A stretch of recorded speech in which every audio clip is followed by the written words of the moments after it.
here. How has becoming a father changed your life with bodybuilding?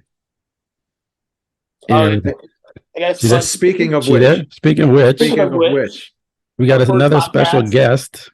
Baby Oh, GK. wow. So cute. Hello there. Hi. Hi.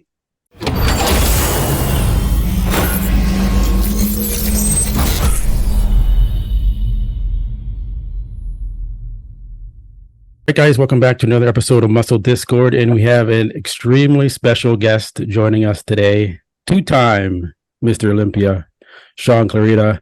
Man, it's awesome to have you on the show. We appreciate you coming on, and we are super pumped. We've been pumping this up. We've been throwing it out there online, telling people that you've been coming on, and people have been like asking questions for us to ask you, and so it's really cool. And yeah, so we'll just jump right into it. And I wanted to start off first, like the correlation between, myself, you, and Mutant, and how it all kind of came together. Because you were very persistent. I don't think people know the backstory.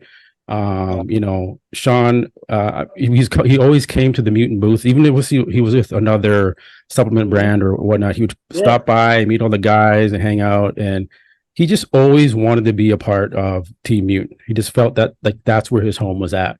And, a lot of years went by. I was at Mutant from 2010 to 2019. And near the end there, Shaun was messaging me there saying, "Hey, man, I really want to be on the team." I'll let you talk. Go ahead. Yeah, well, first of all, thank you both for having me on your podcast. It's awesome to be here. But yeah, I mean, it's like relief, right? I mean, it's been like 7-8 years of me trying to get on board with you guys. Like you said, people don't know the backstory. Like I've always been a Mutant fan. Like I'm a fan of true hardcore bodybuilding, and there aren't that many brands that symbolize that. You guys obviously have Mutant are one of them, and also like Animal, right? Yes. So but for me personally, like you said, coming to the booth, hanging out with you guys at the booth, I just felt something different that I didn't feel of other companies. I felt like a true brotherhood, like a family, like something like that with outside of the gym. But just sitting back as a fan and watching how you guys correlate together, travel together, train together, like that's what I wanted to be a part of. And I wasn't gonna let that go, because I kept trying every single year, just reaching out to you, reaching out to Ron. Even though I wasn't getting on the team, I was still supporting you guys, supporting the event, coming to the booth, like you said, because I knew one day, fingers crossed, it would happen. So. It just goes to show that being persistent, never giving up on what you really want, pays off, and it paid off for you in dividends. And man, it couldn't be any better. You come on to the team, and then you win your second Mr. Olympia. Yeah. And it just all worked out, and it all came together. Yeah, that's what it is. It all came together. Like you say, you just gotta stay on. Like if you believe something, like truly believe something, like why stop trying? Like for me, the Olympia was like my dream, my goal. And like I said, I told the story many times. People said I was too small, too short, yada yada yada. I never won a pro show, but I knew that one day I'd get to that point. Like I truly believed back in the day that I could be Mr. Olympia. And I just kept grinding, kept digging, kept working, keeping my head down, just going after it. And year after year, loss after loss, like I just slowly climbed that ladder, and I finally got there. And it was the same thing with Mutant. Like, I knew that one day I'd be a Mutant athlete. Just wait my time out, keep doing what I'm doing, keep grinding. They'll see the work, they'll see the passion, they'll see the love, they'll see everything that's involved. And it all, like you said, it all worked out. And so now that you're a part of Team Mutant, what is it like to be on the team finally? What's your experience been like? It's everything I dreamed of and more, honestly. Like just that first time we hung out in Vegas at the Mutant Mansion, it just felt like, again, I feel like I've known people for my whole entire life. Just being welcomed by everyone, just acting like I was just another guy, like part of the family. Like you don't get that with me at the company. I've been with some great companies in the past, but I never felt like I really fit. Like I didn't feel like family. I just felt like you're another athlete. Go through your thing, and we'll see you next month. Everything. Yeah. You and Mutant, like it's just literally like just the bond we all have with each other, support we have for one another. I love traveling with the team, just hanging out. I can call you, Dusty, Ron, any point in time, just to kick it, whatever. So it definitely feels good. And obviously wearing this name brand, on my chest proudly every day. Yes, love it. Even Matt's wearing it. So. Yeah. You gotta represent. And Oh, and, yeah. and I can't technically wear mine anymore. So it's the mutant stuff's still in the closet, but Of course. now it's another brand. So Yeah. Like that's funny. We're here for a funny story, and I hate to say the story, but it's true. So I've been with many companies, and I've had tons of apparel, clothing, the whole nine Yeah. yards.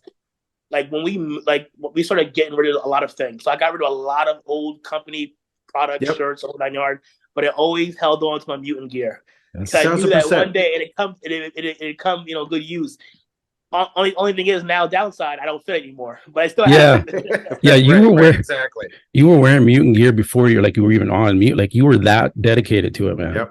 Yeah. 100%. I was diehard. I mean, again, if you believe in something, you love something, even if you're not a part of the team, why not rock it? Why not represent? Yeah. Agreed. Yeah, I'll let Matt, because we got both questions to go back and forth here, Matt. So I'll let Matt jump in with some of his questions too. Awesome. Yeah, of course. This one comes from our good friend Xavier over at Desktop Bodybuilding. Yes.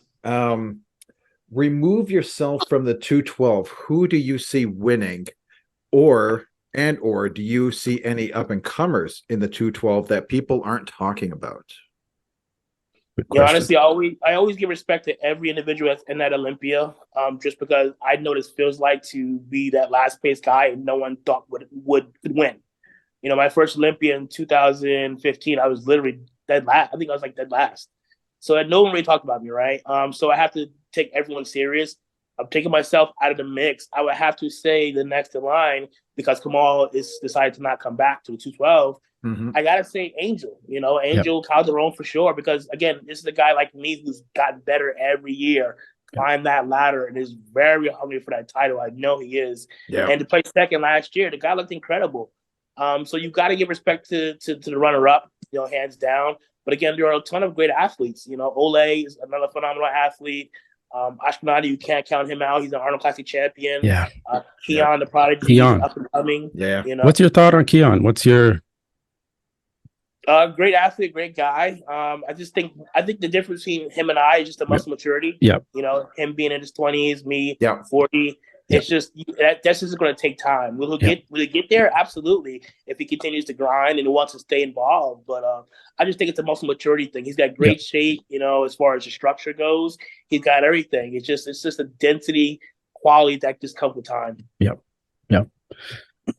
Another question here. How has becoming Mr. Olympia changed your life?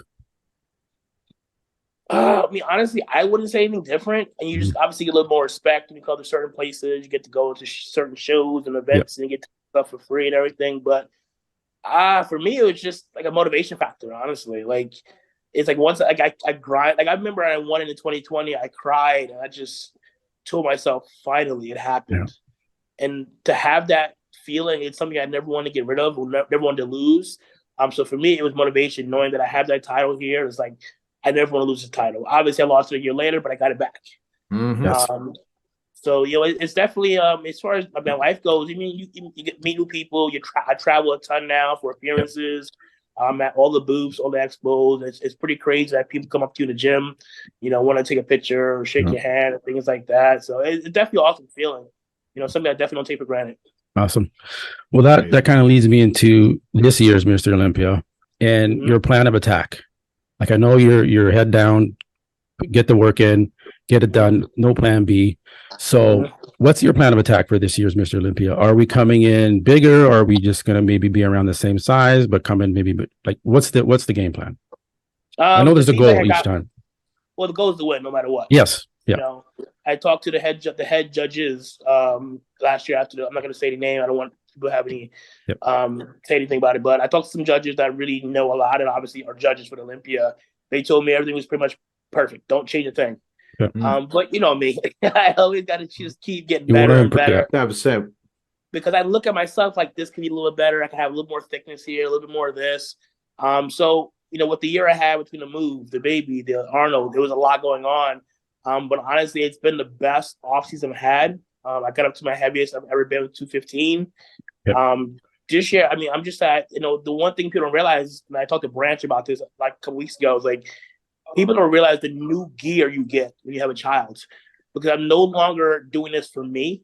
Yep. Mhm. Like, you can take off my plate all day long, but there's no way in hell I'm gonna let you eat off her plate, take her off her plate. Yep. You know, Yep. I'm winning this show for her. So the focus obviously to win. Coming a little bit bigger. I don't Yep. always like to get bigger per se, but I like to work in my weak areas, improve those. And as you do that, things grow, things get bigger, that just happens. The nature of the beast. Conditioning's gonna be there. That's my calling card. Again, with these other guys, they outmuscle me maybe by 20, 30 pounds. But when you're rock hard, Yeah. you're It solid, doesn't look like it though, man. doesn't look like it, no, at all. No. So a couple pounds bigger, just as sharp as ever. As I come in there hungry, determined, not look to my left or my right, and just focus on the goal. Yeah. And that leads me to another question here. Mm-hmm. I know you go on a lot of shows and you do these interviews, but I want to know, like, what's your macro breakdown? Like, what are you eating when you're preparing for the Mr. Olympia? Like, what's a day's worth of meals that you're eating? I'm almost about almost like a pound and a half of bison a day. My carbs are around close to about 700 a day right now. Wow. Okay. Tons of carbs. I'm still doing tons of fat, around about 50 to 75 grams of fat, depending on the day. Only time I'll eliminate fats is if I'm not training that day. But I still keep the carbs pretty high. I'm a guy who doesn't need to ever go low carb, not low carb. I'm sorry, no carbs. No. So I may drop my carbs lower and lower and lower, but you'll never hear me say I'm doing zero carbs. What's your lowest carbs? Like before the show, 2 weeks out, how low are you getting on your carbs? Per meal, I was doing anywhere from like 50 to 75 grams. Okay. So you do get low. Which is barely anything. Yeah. Yep. Okay. Not And that's zero. And that's around the 2 weeks out mark, or is that even earlier than that? That's about 3 weeks out. We're starting to get really just get that little extra fire going. Okay. Mhm. And cardio. I know a lot of guys, like, are you a big are you like an hour, 2 hour cardio guy? Or are you like 30 minutes? That's it. That's all you need. The most I'll get up to in a prep is about an hour. Okay. And we'll split that up. We'll do a morning session, I would say 30 to 45 minutes, depending on where I'm at in prep. And then, Matt will say, hey, after, go back later tonight, do another 20, 25 minutes. So I've never done more than, I think, an hour and ever in prep. Yeah. Okay. Matt, you got another question there? Yeah. Let's go with another one from Instagram that I got. Did you think you beat Big Ramy at the 2023 Arnold's? Honestly, I'd be completely honest. I was hoping I would. I did. But looking at him backstage, like close up in person, I was like, there's no way I beat that. No way? I mean, no way. Okay. You'd have a lot of people arguing with that. Disagree with that, yeah. Okay.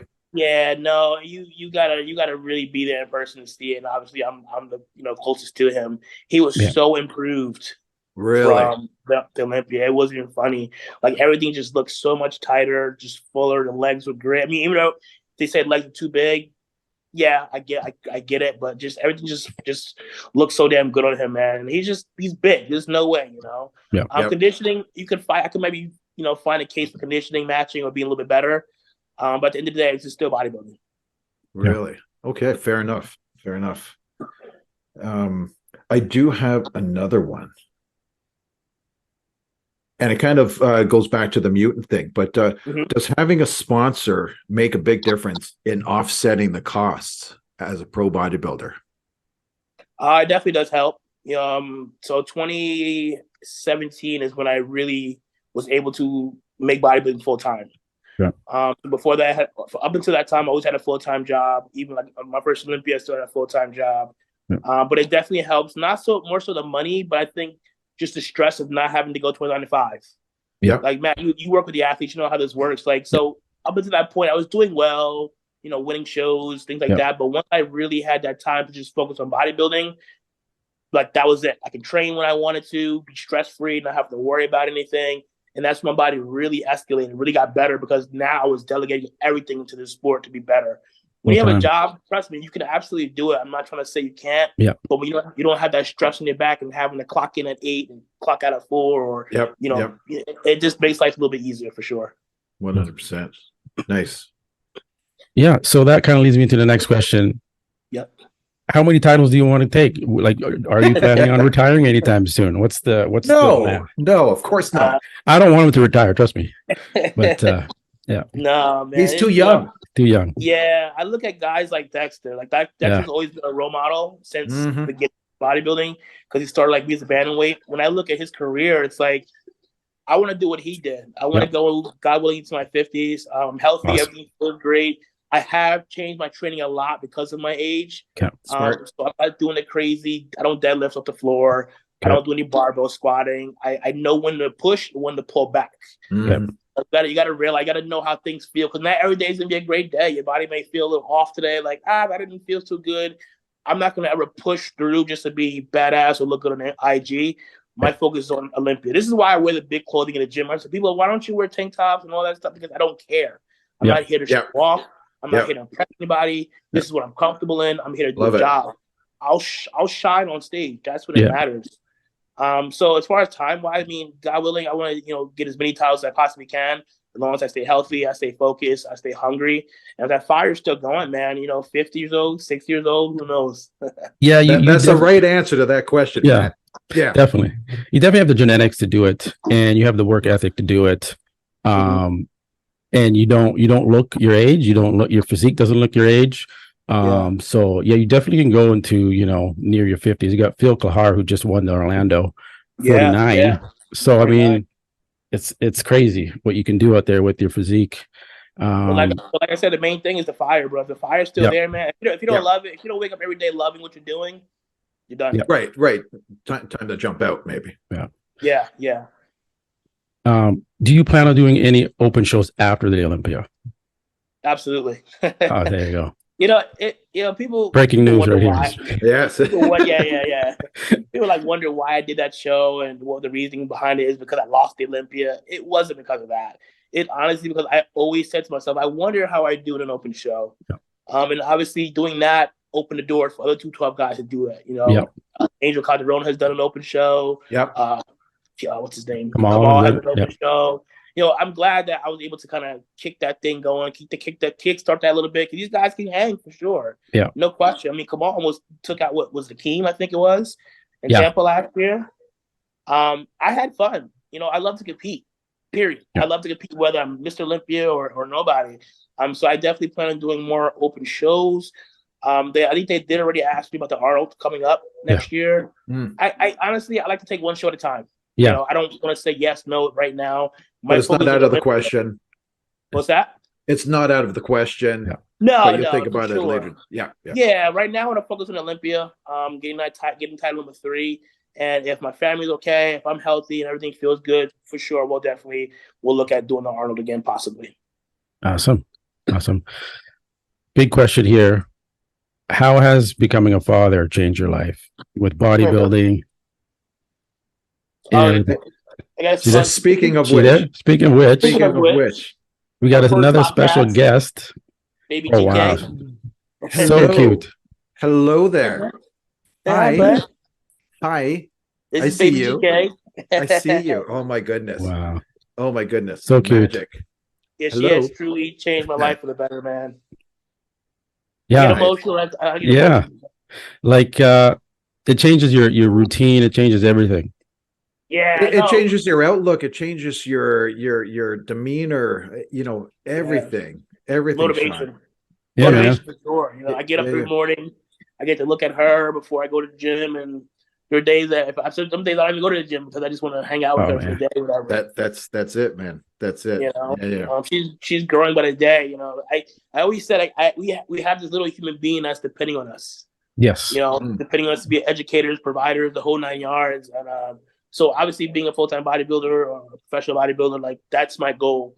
Again, I laughed when I said this, but when I had her, I felt like an adult for the first time. As funny as that may sound to some people. Yep. But when I had her, it's like, wow, now it's really time for me to step up and be a provider, educator, take care of her, and make sure she has everything that she needs and more. So again, with bodybuilding I just want to take this to the highest level possible. And be able to provide for her and my family. That was the reason why I moved to Texas. It wasn't because I wanted to, get better, better weather, hold on. Yes, that helped, but I wanted to put her in a better environment, bigger house, more space, more opportunity, great weather for her to come out here and just have fun.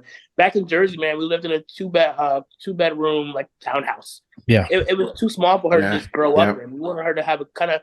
I know what it's like to grow up in a tight-knit home and not have enough space, so I brought her out here for that, for sure. for her to stretch her legs to get out there, Yeah. and now everything, it's not all about you anymore, right? And it's funny because bodybuilding is a sport where it's all about you, but now you've got this little person to take care of, right? And boy, the mentality shifts. I know it with my little guy. He's 5 now, and it's that everything just shifts. And I know what you mean by saying that you kind of you grow up once you have them. So I was getting a little emotional as you were getting emotional, because it's just hitting me too. With my little guy just steps away from me, man, and it's 100% all about them now, and it always will be, question. man. No question. Like, she'll be at the Olympia with me this year, and God willing, she'll come on stage. She'll come on stage. That'll be perfect. That'll be perfect. Yeah. Yep. And she'll always have that, man. So I'm so happy for you. I'm so happy. So happy, man. Thank you, guys. Yeah. So I also want to get your take on, just the open division and the top 5 and the current state of bodybuilding, and what your thoughts are on that. If you have any predictions for the top 5 this year. I think it's open. I think it's really open. Yeah. It's open, but I think it's shifting a little bit. Okay. I think we're going with some people are gonna hate me for this. I think we're going more the aesthetic look.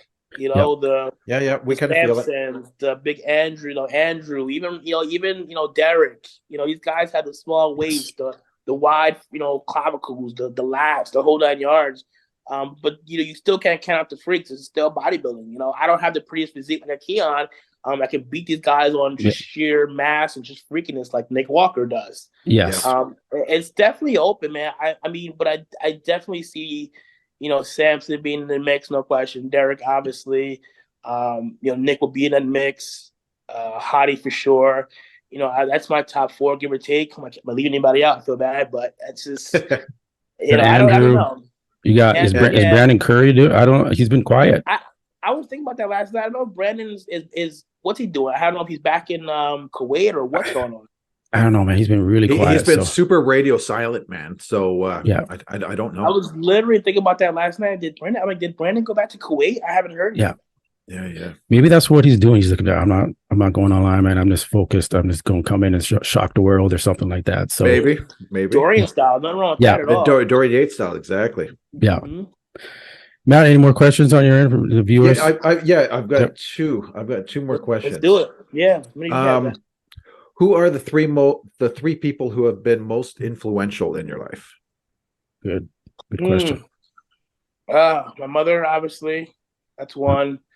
My girlfriend, I have to give her props because just there's a lot of things that happen that she's like, I kind of like look down sometimes. I don't think I'm good enough, or maybe I should, maybe I shouldn't. She's always there to say, yes, you can, you're good enough. She's my training partner for 7 years up until she got pregnant. Super important.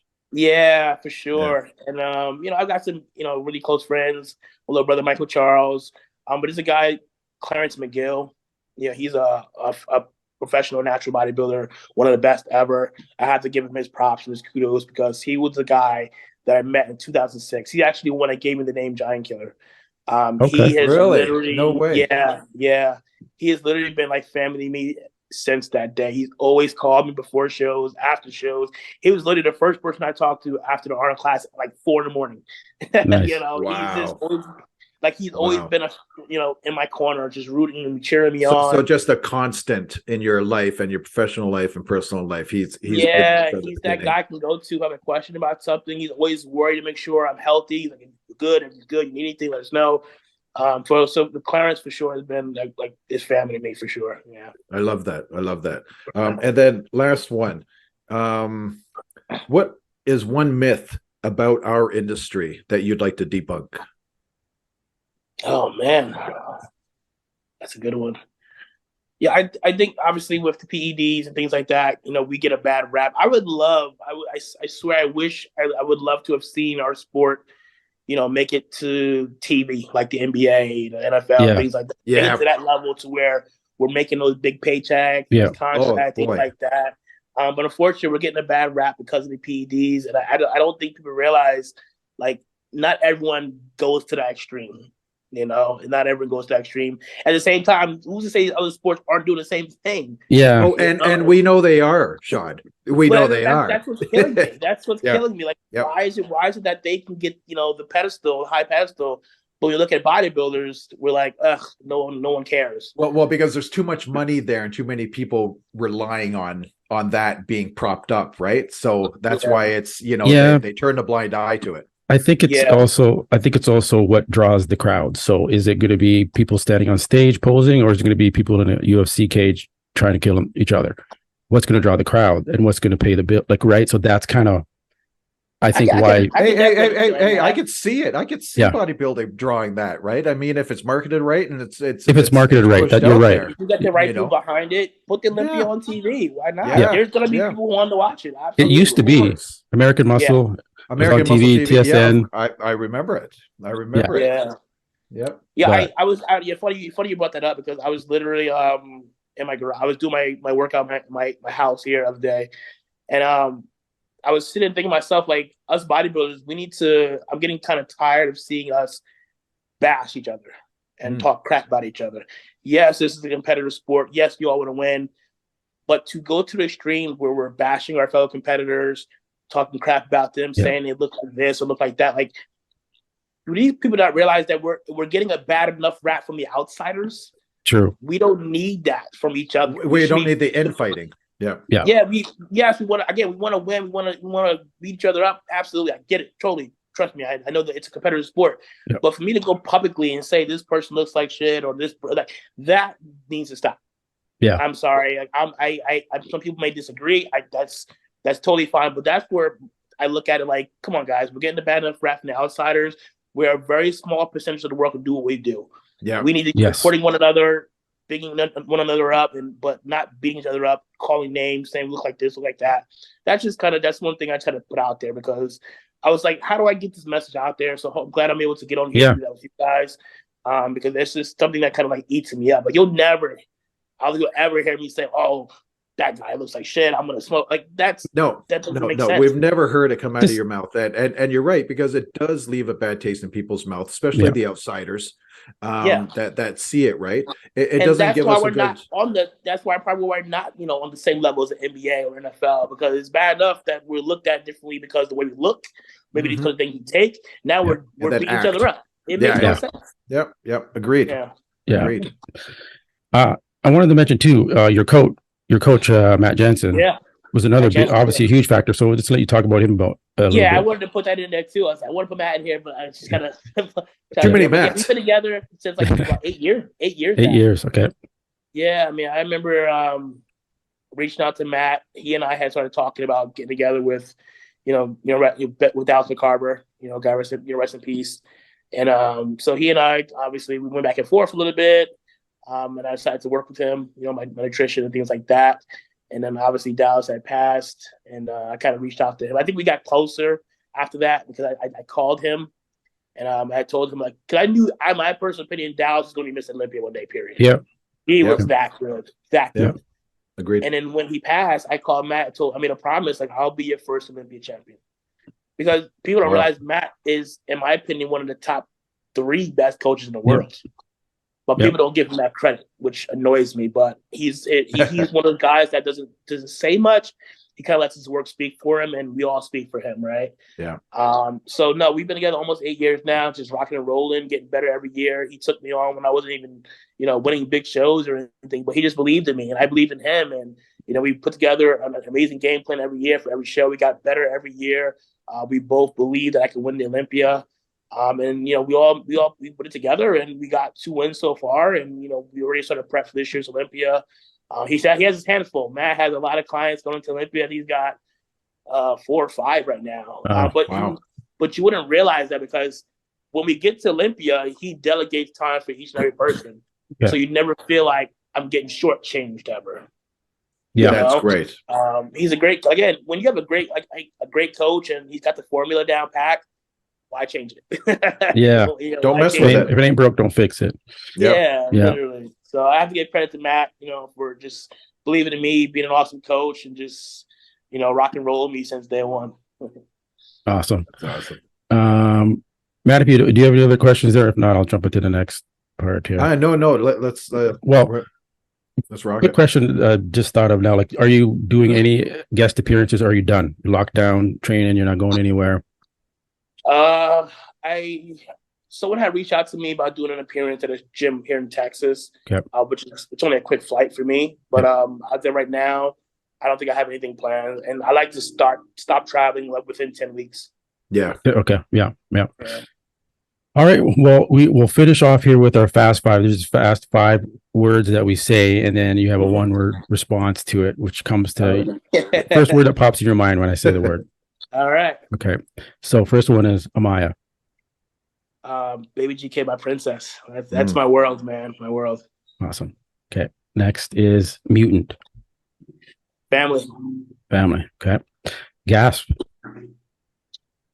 Oh man, I want to say family again, but they're just, they're people don't realize. Yes, they're my sponsor, but they're not my sponsor. We don't live by any of that stuff. I'm sorry, I know you said one word. I had to say family. That's fine.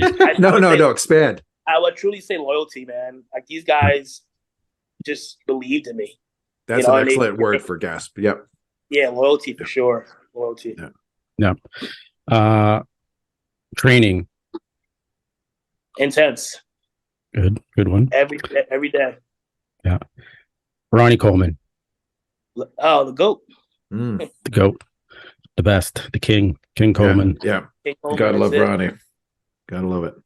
All right. Well, I mean, we appreciate you coming on, man. This was awesome to have you on. And 18, what were we, 17 weeks out for the Olympia now? 17, man. 17 weeks. It's crunch time almost here, man. Yeah. We'll be rooting for you, man. That's for sure. Thank you. Yeah, this year is different. Like I said, with everything going on with the new move, I've really kicked things into gear. I put a whole, home gym in my house. This way I can have my morning routine here, and this way I can spend time with the baby, do my routine here, have some time. And like this year, I'm training alone. I don't have a training partner anymore. Okay. But even though it's harder at times, I enjoy it because now I do things on my time. Yep. I'm not feeling rushed or stressed or having to meet this person at this time. I get up when I want. I do my cardio when I want. I go to the gym and train again when I want. So I think having that stress off my back and allowing me to just be calm is definitely going to help. Present. Help my behavior.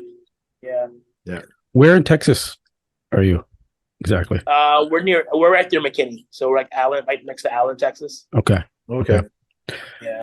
I keep having questions come in my head when I'm talking. What is your favorite supplement? If you had one supplement you can only take that you had to survive on, what's that? I was in the Gear, EAA. Okay. Okay. I love that stuff, man. Like I'm a big EAA. You can drink that pre, intra, post. Like I'm a big EAA fan for sure. And the sweet iced tea flavor, like that is my go-to. Like I'm not like a super sweet candy type of guy. So I don't like too much sugary stuff. So that sweet tea lemonade stuff is right just the right amount. Yeah. Just the right amount. Exactly. Yeah. Nice. Awesome. All right. Well, we will wrap it up here, man. We'll let you get back to it. And again, we appreciate you coming on, and we will catch you guys on the next one. Okay. Peace. Thanks for having me. I appreciate it. Thanks again. Thanks, Shaun. All right. Take it easy. Hey guys, thanks for watching. If you like this episode, give us a thumbs up, leave a comment, and click the bell notification so you get notified every time we release a new episode. We appreciate you watching, and we'll catch you on the next one. Peace.